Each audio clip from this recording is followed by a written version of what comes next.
সকালবেলা ঘুম থেকে উঠি, সবাই সবাই সবার কাজে ব্যস্ত হয়ে পড়ি এবং আমরা বুঝতে পারি সকাল হয়েছে না। কিভাবে মুরগি ডাকে, পাখির কিচিরমিচির আওয়াজ, গরু ডাকে, ছাগল ডাকে, সবাই জানান দিয়ে দেয় যে সকাল হয়েছে। আমরা কিন্তু ঘুম ভাঙলে বুঝতে পারি যে হ্যাঁ এখন সকাল হয়ে গেছে। তাই আমরা যে যার কাজে লেগে পড়ি।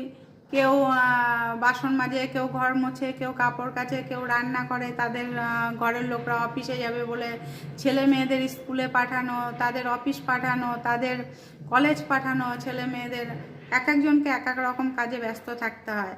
আবার কেউ যাচ্ছেন ডাক্তার দেখাতে, কেউ যাচ্ছে হাসপাতালে, কেউ যাচ্ছে চিকিৎসা করাতে, কেউ যাচ্ছেন টেস্ট করাতে, আবার কেউ পরলোক গমন করলে তাকে আবার শেষ বিদায় জানাতেও লোকে চলে যাচ্ছে।